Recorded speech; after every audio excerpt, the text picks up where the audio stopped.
siyam na baitang. Ako, si Ginang Sarah Jane R. Hermitanio, guro sa Filipino mula sa Calabagan Daquel National High School, ang iyong makakasama sa panibagong araw na naman ng pagpapaunlad at pagpapalangin ng kritikal ng iyong pag-iisip.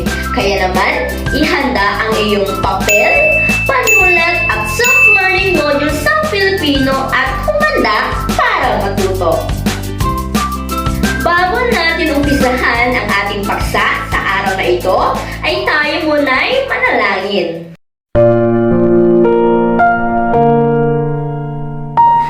Panginoon, salamat po sa panibagong araw na ito upang kami ay matuto.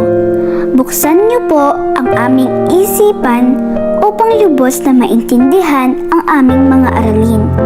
Bigyan niyo din po ang aming mga guro, mga magulang, at mga kamag-aral ng lakas ng katawan at isipan na masigit namin kailangan sa araw-araw sa panahong ito. Ang lahat po ng ito ay aming dinadalangin sa iyo, aming Diyos Ama. Amen. Ngayon, ating basahin ang kasanayang pampagkatuto at ang mga layunin nito.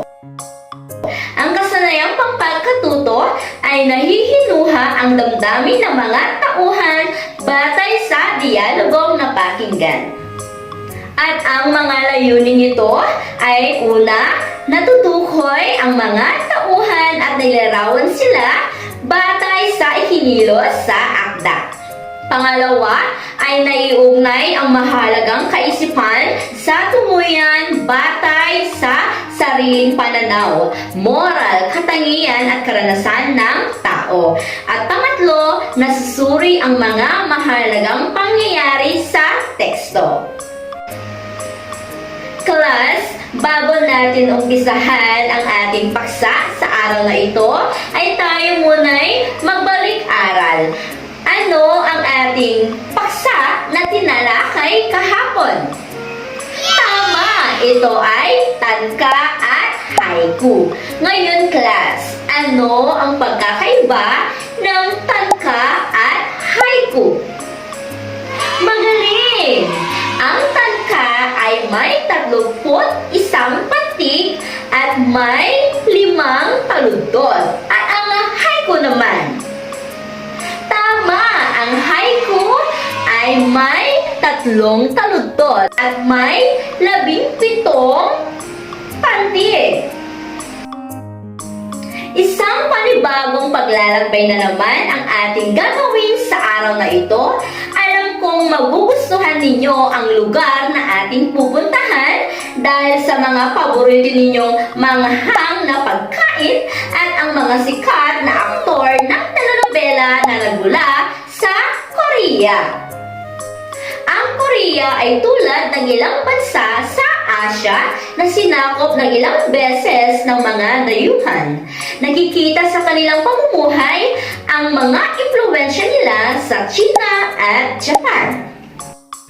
Sa likod nito ay mahigpit pa rin nilang napananatili ang paglaganap ng kanilang kultura, tradisyon, kasaysayan, edukasyon at pamilya. Bukod dito, patok at pinapahalagahan ang kanilang lugar ng mga pabula o ang mga kwentong nagsisiganap ay ang hayop.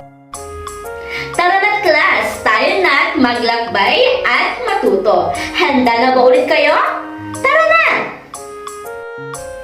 Sa pamamagitan ng graphic organizer, isulat sa hugis bilog ang iyong pangalan at isulat naman sa hugis puso ang iyong paboritong hayop at ilarawan sa kabilang dako ang kanyang mga katangian. Gawin lamang ito sa 3 minuto. Tapos na ang 3 minuto. Maaari niyo bang ipresenta ang inyong ginawa? Okay, susubukan ni Ana. Ang kanyang isinulat na paboritong hayop ay aso. Ano naman ang katangian ng kanyang aso? Maamo, mabait at masipag. Talaga naman ang mga hayop ay tulad din sa atin na may mga iba't ibang katangiang taglay. Batay sa mga katangian na inyong inilahad, maaari ba kayong magbigay ng mga katangian na inyong naibigan? Marco. Kay Kalabaw, bakit naman Kalabaw? Ano nga bang kanyang katangian taglay? Masipag. Bakit naman masipag ang katangian na inyong naibigan? Magaling dahil daw ang kalabaw ang tumutulong sa kanyang tatay sa bukid. Ano pa? Laika. Tama.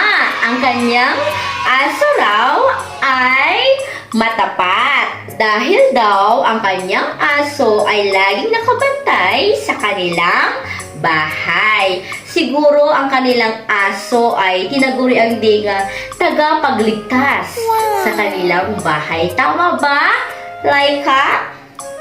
Tama daw.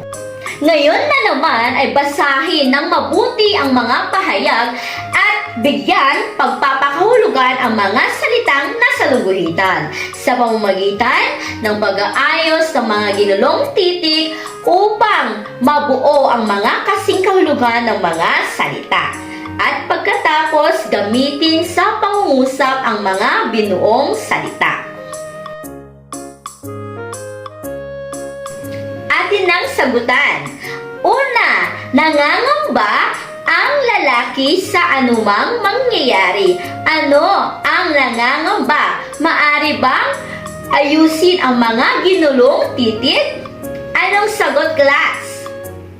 Tama! Ang sagot ay natatakot.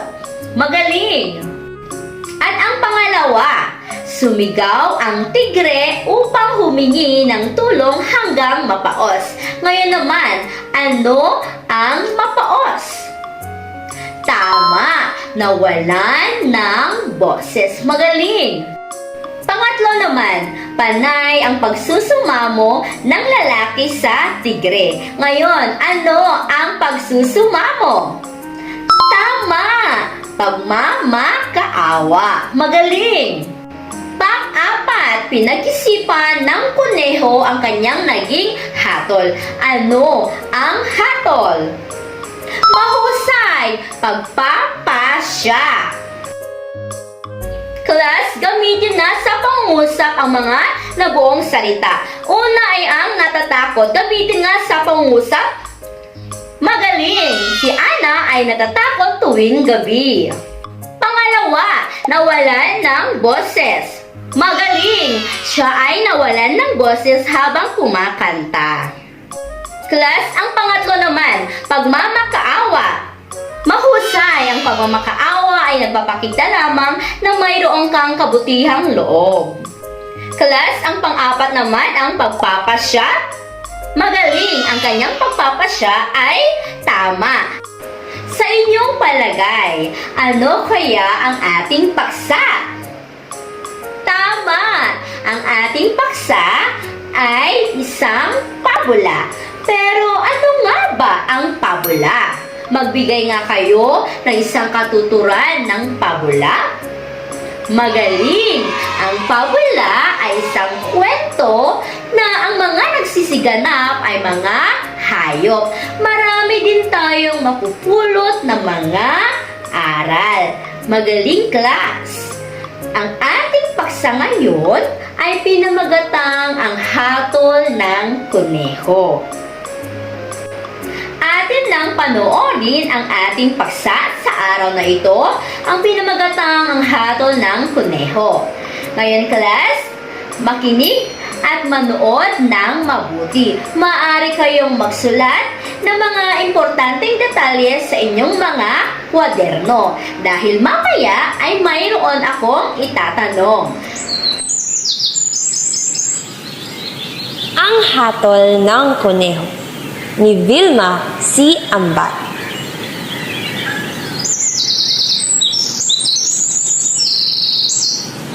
Noong unang panahon nang ang mga hayop ay nakakapagsalita pa, nag-uusap ang kuneho, tigre at baka.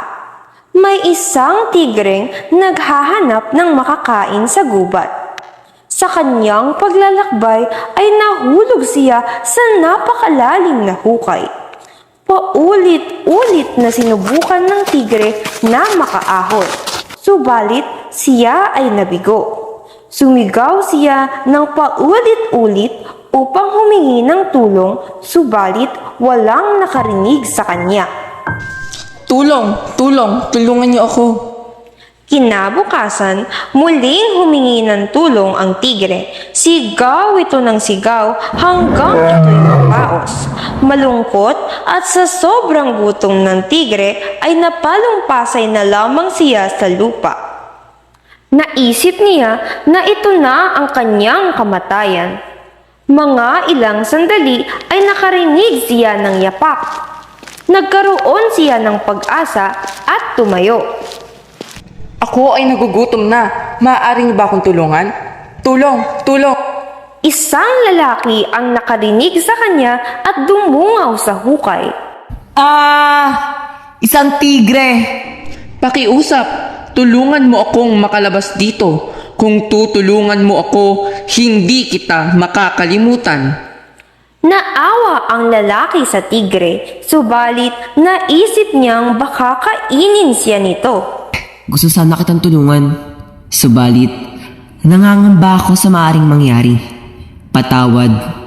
Ipagpapatuloy ko na ang aking paglalakbay.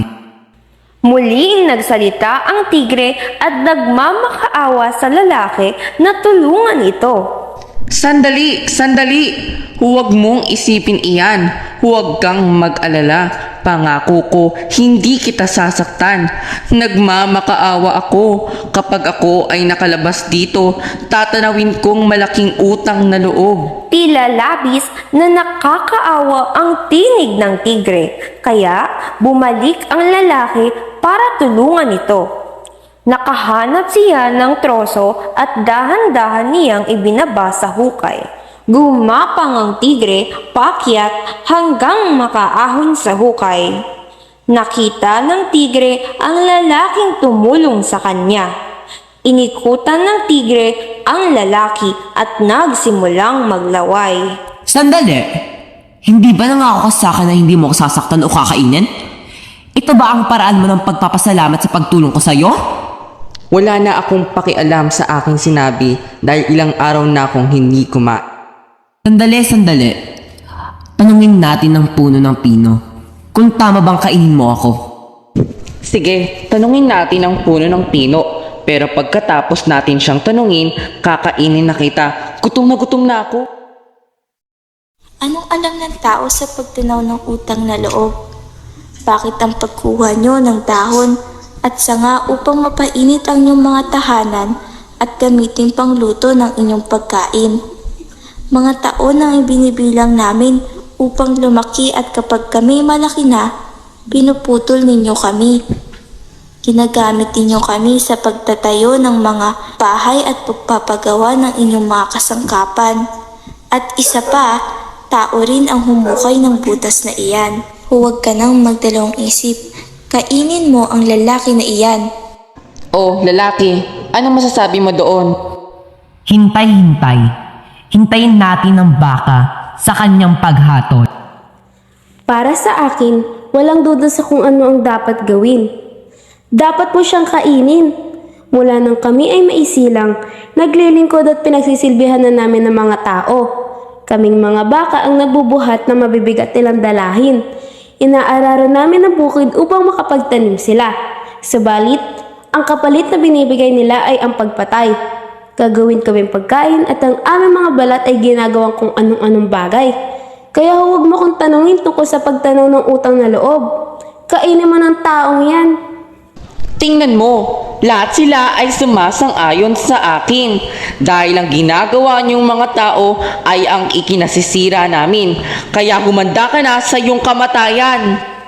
Alam na ng lalaki na ito na ang kanyang katapusan dahil sumang-ayon ang puno ng pino at ang baka. Nang biglang dumating ang dumulok-suluksong kuneho. Tigre! Sandali! Ano na naman?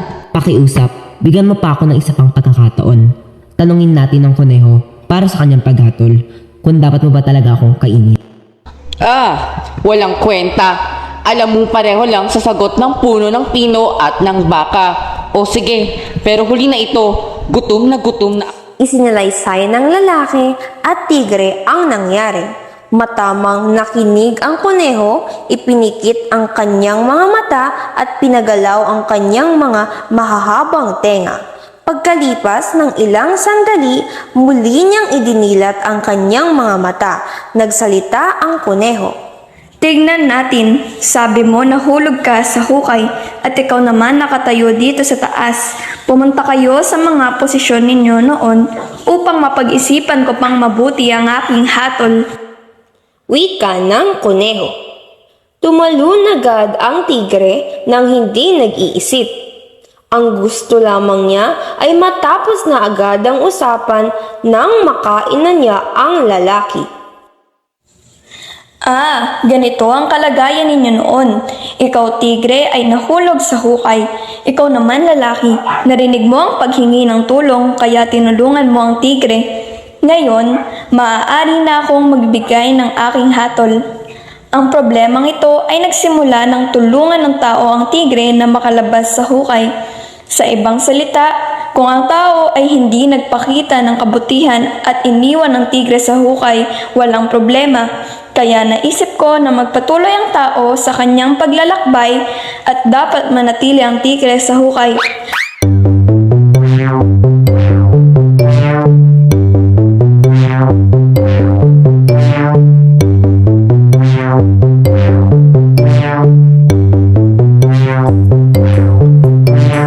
Class, atin nang sagutan ang mga katanungan batay sa inyong pinanood. Sino-sino ang mga tauhan sa kwento? Ilarawan ang kanilang ikinilos sa akda. Tama! Magaling! Ang mga tauhan sa kwento ay ang lalaki, tigre, punong pino, baka at ang kuneho. At ang kanilang mga katangian batay sa kanilang ikinilos ay ang lalaki ay matulungin at ang tigre naman ay sinungaling at ang punong pino naman ay mapaghiganti at ang baka naman ay reklamador at ang kuneho naman ay matalino. Tama ang inyong mga kasagutan.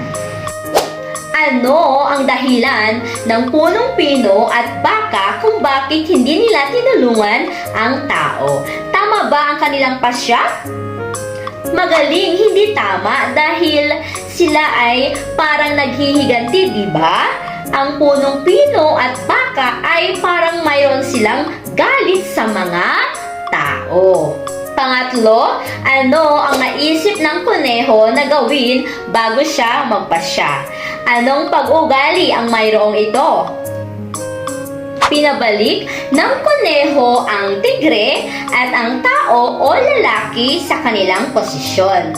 At ang tigre naman ay hindi nagdalawang isip na tumalon sa hukay. Kaya't sinabi ng kuneho na ang punot dulo ng kanilang problema ay tinulungan ng lalaki ang tigre. Sa ibang salita, kung hindi tinulungan ng lalaki ang kuneho at iniwan niya sa hukay ang tigre, ay walang magiging problema. Bakit mahalaga ang pagtanaw ng utang na loob sa ating kapwa? Tama! Magaling! Ang pagtanaw ng utang na loob sa ating kapwa ay nagpapakita ng pagiging mabuting tao. Batid na likas sa tao ang matulungin. Kung ikaw ang nasa kalagayan ng lalaki, tutulungan mo rin ba ang tigre kahit na alam mong mapanganib ang iyong buhay? Mahusay ang inyong mga kasagutan. May nagsabing oo, may nagsabi namang hindi. Sinabing oo, tutulungan niya daw ang tigre dahil ito ay nagpapakita lamang ng pagiging mabuting tao. At may nagsabi namang hindi dahil baka daw kakainin siya ng tigre. Kung ikaw naman ang tigre, tama bang ilagay mo sa panganib ang lalaking tumulong sa iyo dahil ikaw ay gutom na gutom? Tama! Magaling! Hindi tama na ilagay mo sa panganib ang lalaking tumulong sa iyo dahil nagpakita lamang siya ng kabutihan.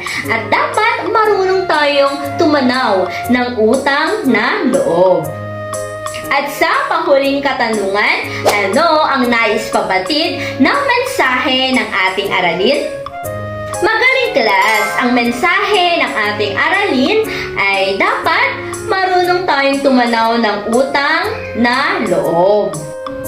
Class, may ipapagawa ako sa inyo. Ayusin ang mga pangyayari ayon sa pagkakasunod nito sa kwento. Isulat lamang ang numero bilang 1 sa kung ano ang pinaunang nangyari hanggang bilang 5 sa pinakahuling pangyayaring ipinapakita nito. Bago natin basahin ang mga pahayag at bago ninyong sagutan ang gawain, ay bibigyan ko kayo ng 3 minuto lamang sa paggawa nito. Nagpasya ang baka na dapat kainin ng tigre ang tao sapagkat inaalila ng mga tao ang katulad nila sa pagtatrabaho. Pangalawa, nakita ng tao ang tigre at na magkaawa ang tigreng tulungan siya ng tao upang makaahon sa hukay. Pangatlo, naglalakbay ang tigre sa kagubatan upang maghanap ng pagkain nang bigla siyang mahulog sa bitag. Pang-apat, tinulungan ng kuneho ang taong malayo sa panganib sa pamamigay ng mahusay na pagpapasya o paghahatol. Panghuli, nagpasya ang punong pino na dapat kainin na ng tigre ang tao dahil inaabuso ng mga tao ang mga puno. Ngayon class, ating sagutan ang inyong mga ginawa. Ano ang unang pangyayari sa kwento? Magaling! Ang unang pangyayari sa kwento ay naglalakbay ang tigre sa kagubatan upang maghanap ng pagkain nang bigla siyang mahulog sa bitag. Pangalawa naman, magaling! Nakita ng tao ang tigre at na makaawa ang tigre tulungan siya ng tao upang makahaon sa hukay. Pangatlo, nagpasya ang punong pino na dapat kainin na ng tigre ang tao dahil inaabuso ng mga tao ang mga puno. Pang-apat, ay nagpasya ang baka na dapat kainin ng tigre ang tao sapagkat inaalila ng mga tao ang katulad nila sa pagtatrabaho. Panglima, ay tinulungan ng kuneho ang taong malayo sa panganib sa pamamigay ng mahusay na pagpapasya o paghahatol. Para sa karagdagang gawain class, may papagawa ako sa inyo. Kumuhit ng isang hayop mula sa mga tauhan ng mga parabolang inyong nabasa at bigyang kasagutan ang mga katanungan sa ibaba. Dapat isaalang-alang ang mga pamantayan na aking ibibigay. Ang mga katanungan ay, ano ang sinusupulo nito sa inyong pagkatao? Ipaliwanag. Pangalawa, bakit ito ang napili mong hayop? Katwiranan ang iyong sagot. Class, gawin lamang ito sa 5 minuto.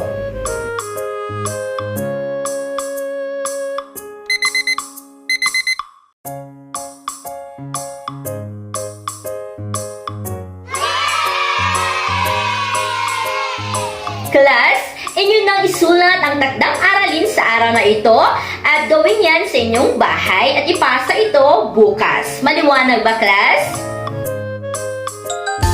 At dyan nagtatapos ang ating paksa sa araw na ito. Muli, magandang araw at maraming salamat sa inyong pakikinig. Magsama-sama na naman tayo sa susunod na araw para sa panibagong talakayan.